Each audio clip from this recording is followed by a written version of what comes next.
My name is Meredith Maltby Jao. Today I'm going to be reading you a story about a hesitant little hedgehog who doesn't want to come outside. He'd rather stay curled up in his bed all day. So what happens when his friends ask him to come outside? The story I'm going to be reading you today is called The Hesitant Hedgehog, and this book was a finalist for the Next Generation Indie Book Awards in 2025 for the children's picture book category. The back of the book says, "Can this hesitant hedgehog open up to the outside world?" Let's find out.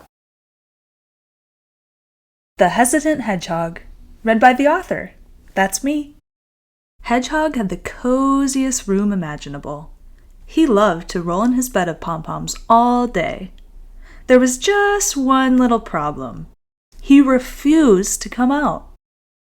Knock, knock, knock. An interruption hammered at Hedgehog's door. It was louder than the cricket neighbors singing opera during his nap. It was Mouse. "Come play, Hedgehog," she yelled. Hedgehog huffed. "Mouse is too loud," he thought. "I won't let her in."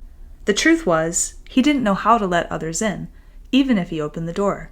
"I won't come play," he replied. "The crickets have gone on vacation, and I was just tucking myself in."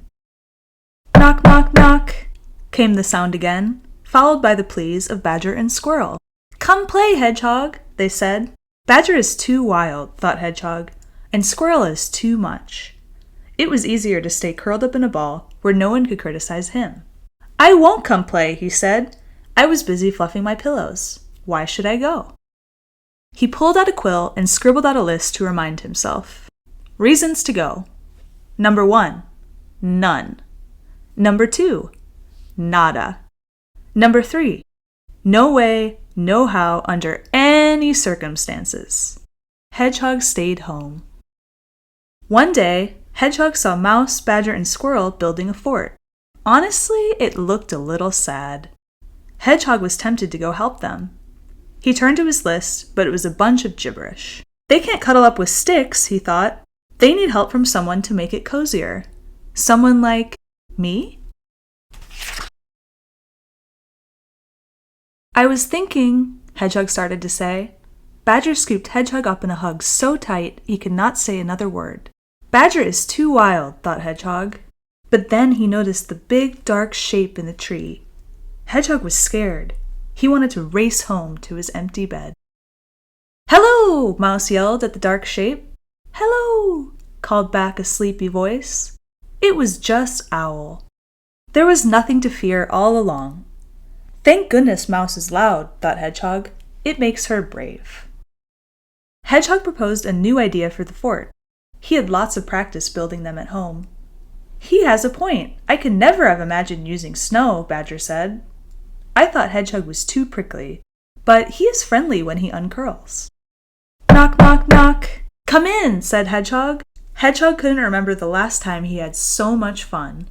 He didn't even notice that he played straight through his third nap. They threw the ultimate fort party. Squirrel shook her tail and tap danced. Squirrel is genuinely herself, thought Hedgehog. Not too much or too little. Owl read to them in the soft snow. It reminded Hedgehog of blankets. He found the perfect pillow on Badger's belly. Badger is not wild, Hedgehog thought. Badger is kind. They laughed and played until an icy wind whipped through the forest. It was time to go home. Mouse was brave. Squirrel was genuine.